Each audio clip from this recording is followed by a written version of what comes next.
पाकिस्तान से भी धमकी मिला। एक फौजी में उसको कितना मिलता है? आज एक सिपाही चाहे जो भी है घटना मानते नहीं होता है कि हम क्रिमिनल को काउंटर कर दिया, उसको तुरंत सब कुछ मिल जाता है। हम कुली है, हम इतना बड़ा काम किए देश के लिए, तो हमको भी सब कुछ मिला चाहिए ना। ये कहानी है धर्मनाथ यादव कुली की, जो पटना जंक्शन पर 1911-91 से सेवाएं दे रहे हैं। धर्मनाथ कुली आगे बात करते हुए बताते हैं कि कुछ समय पहले जब ये छोटे थे, ये बात 1985 के पहले की है। इनके दादाजी घाघरा नदी की तट पर रहते थे और बाढ़ के कारण सब कुछ बह गया। ये पटना आए। इनके दादाजी ने पटना जंक्शन पर कुली का कार्य किया। समय बीतता गया। 1986 में धर्मनाथ यादव की शादी हो जाती है और खर्चे बढ़ जाते हैं। तभी धर्मनाथ यादव भी दादाजी के साथ कुली का कार्य करने लग जाते हैं। फौज के लिए तैयारी करते हैं, लेकिन फिजिकली फिट न होने के कारण बार बार बाहर हो जाते हैं। तो ये कुली की ओर रुख करते हैं। 1991 से ये कुली का कार्य करना शुरू करते हैं। कुली का कार्य में ये रजिस्ट्रेशन करवाते हैं और कुली का कार्य करते हैं। साल गुजरते गुजरते 2013 का वक्त आता है और उस समय गुजरात के मुख्यमंत्री नरेंद्र मोदी जो पटना आते हैं और पटना एक रैली रहती है। पटना रैली के अंदर बॉम्ब ब्लास्ट हो जाते हैं। बॉम्ब ब्लास्ट का संबंध धर्मनाथ यादव से इस प्रकार है। धर्मनाथ यादव आगे बताते हैं कि हम सब पास में बैठे थे, क्योंकि अमूमन डीजी या एसपी या डीएम या अन्य कोई नेता जब रेलवे स्टेशन पर पहुंचता है तो सारे कुली उसके आसपास एकत्रित रहते हैं। तो उसी को लेकर बताते हैं कि शौचालय से एकदम से फटाक आवाज आती है, सब कुछ हिल जाता है, अफरा तफरी मच जाती है और लोग, कई सारे 20 लोग मुंह के बल गिर जाते हैं। तभी धर्मनाथ यादव लाठी लेकर के शौचालय की तरफ बढ़ते हैं और देखते हैं कि शौचालय का गेट बंद हो रहा है, खुल रहा है, बंद हो रहा है, खुल रहा है। तो वो एक बार तो सोचते हैं कि ये क्या हो रहा है, अंदर जाने का प्रयास करते हैं। लेकिन उस दिन अशोक मुखर्जी नाम के जो स्टेशन पर जीआरपी के जवान हैं, उनकी ड्यूटी रहती है और उनको ये रोजाना जानते हैं और उनको बुलाते हैं। लाठी के सहारे डरते हुए अंदर प्रवेश करते हैं और देखते हैं कि एक व्यक्ति है, उसको दबोचा जाता है और उस व्यक्ति का नाम बाद में पता चलता है इम्तियाज अली है। व्यक्ति को दबोच कर डांट फटकार कर उसे डरा दिया जाता है। उस व्यक्ति के पास 3 बॉम्ब थे जो ब्लास्ट करके स्वयं भी उड़ सकता था और धर्मनाथ यादव और अशोक मुखर्जी वहाँ के स्टेशन पर जो तैनात थे जीआरपी के जवान, वो भी उड़ जाते थे। लेकिन इन्होंने इस कदर उसको डराया कि उसकी गर्दन ऊपर तक नहीं हो पाई। और आगे धर्मनाथ यादव बताते हैं कि जो कार्यवाही होती है उस अनुसार प्लेटफॉर्म नंबर 10 की फोर्स पहुंच जाती है और उसको डिटेन कर लेती है उस व्यक्ति को। और बाद में पता चलता है कि ये इम्तियाज अली नाम का पाकिस्तान का कोई टेररिस्ट आतंकवादी है। और बाद में उनको पता चलने के बाद स्टेशन ले जाया जाता है और धर्मनाथ यादव को भी ले जाया जाता है और कहा जाता है कि आप गवाह बनिए। धर्मनाथ यादव बताते हैं कि मैं गवाह कैसे बन सकता हूं, मैंने तो इसको पकड़ा है। फिर उनका गवाह में नाम दर्ज होता है, गवाह बनाया जाता है और समय बीतता रहता है। पाकिस्तान से उनके पास फ़ोन भी आता है कि आपसे मिलना है, तो धर्मनाथ यादव फ़ोन पर कहते हैं कि मिलना होगा तो रेलवे स्टेशन पर ही मिलेंगे। फिर वो डीजी, आईजी, डीएम सबके पास जाते हैं और अपनी सुरक्षा के लिए अपील करते हैं, लेकिन उनको किसी प्रकार की सुरक्षा नहीं मिलती। थक हार कर वो आ जाते हैं और 2016 का दौर आता है। धर्मनाथ यादव सामान उठा रहे होते हैं और पीछे से किसी ने कोई वार करता है और 3 दिन तक धर्मनाथ यादव होश में नहीं आते, उन पर हमला हो जाता है।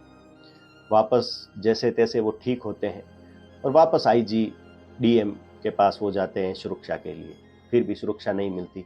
फिर उन्होंने कोर्ट की ओर रुख किया, कोर्ट का दरवाज़ा खटखटाया और उन्होंने सारी घटना बताई कि एक फौजी किसी का एनकाउंटर कर देता है तो उसको खूब कुछ मिलता है, बहुत कुछ मिलता है। मैंने भी देश के लिए कार्य किया है। आप ये कहोगे कि मैं स्वार्थी हूँ तो बिल्कुल सही है, क्योंकि अगर रहने के लिए छत होगी तो स्वाभिमान से जो है लड़ाई भी लड़ी जा सकती है। ऐसा उनका कहना है। और ये वो बताते हैं कि कोर्ट से उन्हें सिपाही मिलता है, जीआरपी का जवान मिलता है। 2016 के अंदर जीआरपी का जवान मिलता है और फिर 2023 में जिला प्रशासन से भी एक जवान मिलता है। 2 कांस्टेबल साथ रखते हैं। वो कहते हैं कि इज्जत तो है, सम्मान तो है कुली होने के साथ साथ अगर मुझे गार्ड मिले हैं तो, लेकिन छत नहीं है और कुली विश्राम गृह की अच्छी सी व्यवस्था नहीं है। ये कहते हैं कि बच्चे को कोई नौकरी मिल जाए या मुझे छत मिल जाए, कुछ मेरे लिए भी सरकार ध्यान दे, मैंने भी फौजी की तरह एक आतंकवादी को पकड़ा है, मेरी भी जान जा सकती है। आगे वो क्या कहते हैं आप स्वयं सुनिए। धर्मनाथ यादव मेरा नाम। यहाँ पटना जंक्शन में हम लोग कुली का काम करते हैं। 32-35 वर्ष से हुए गया हम लोग के यहाँ पर घटना, मतलब यही 10 नंबर प्लेटफार्म पे 11 बजे रात हमारे गुजरात के उस समय मुख्यमंत्री थे नरेंद्र मोदी जी। ये पटना के गांधी मैदान में उनका रैली था भाजपा के, तो उसमें आने वाले थे। जब बम ब्लास्ट हुआ तो हम लोग जो गेट पर देखा है उसी जगह बैठे। जब शौचालय से धुआं हम लोग देखे कि निकल रहा है, खिड़की खुला था हम लोग का, तब वहां से अपना लाठी निकाल के तब उसी दरवाजा पर शौचालय के हम दौड़ के गया। उसके बाद हमारा एक सिपाही का डिप्टी अशोक मुखर्जी नाम था, उसको चाल किए, वो बेचारा दौड़ के हमारे पास भी आया था, लेकिन हम भी हिम्मत किए कि नहीं चलो। तो हम लोग दोनों अशोक का मुखर्जी हम लोग गए तो मतलब दरवाजा खुलवाए। इम्ताज अंसारी उसका नाम था। निकाल के उससे हम लोग पूछताछ किया। आरपीएफ के इंस्पेक्टर साहब हमको आदेश दिए, मुखर्जी जी को, एक दरोगा भी आरपीएफ के थे, हमको कि एम्बुलेंस लाने के लिए, मतलब जो व्यक्ति गिरा था उसको हॉस्पिटल ले जाए। हम बताए कि हम पकड़े हैं फला आदमी के हाथ में, आरपीएफ के इंस्पेक्टर साहब के हाथ में दे दिए हैं। उसके बाद हमारा केस फौजदारी मान जो भी डायल था, तो हमको थाना पर बुलाहट हुआ। थाना पर गए तो हमको बोले कि गवाही में आप धर्म जी कहे कि हम भी पकड़े हैं, हम गवाही में हम कैसे रहेंगे। 1 घंटा हमको रोक वहाँ चली थी। उसके बाद हम अपना साइन किया, उसके बाद अपना सुरक्षा का मांग किया। उसी समय एक फौजी में उसको कितना मिलता है, आज एक सिपाही चाहे जो भी है, घटना मानते नहीं होता है कि हम क्रिमिनल को काउंटर कर दिया, उसको तुरंत सब कुछ मिल जाता है। हम कुली है, हम इतना बड़ा काम किए देश के लिए, तो हमको भी सब कुछ मिलना चाहिए ना। कागज पत्र लिख के अफसर का रिसीव करा लेंगे, लेकिन घर में सब बात नहीं बोलते हैं। बाल बच्चा परिवार को टेंशन देंगे तो तुरंत दूसर एक्शन हो जाएगा। हम दुख काटे हैं, हम आज भी दुख काटते हैं, लेकिन सब बताते नहीं है कि हमको कहाँ क्या दिक्कत हुआ, किसके साथ मतलब कौन हमको मतलब धमकी दे के गया, ये सब जल्दी नहीं बताते। हमको फौजी नहीं जितना किया उतना हम अपना ताकत को दिखाए, लेकिन हमारा मन, हम तो बोझा ढोते हैं, साधारण आदमी है। आज हाई कोर्ट में केस नहीं करते तो ये भी सुरक्षा हमको नहीं मिलता। अरे पाकिस्तान से भी धमकी मिला, जो कि मार के हमको फेंक दिया गया था, जो कि हमारा मतलब मुंह नाक खून दिया हुआ है। 3 दिन के बाद हॉस्पिटल में हमारी होश आई।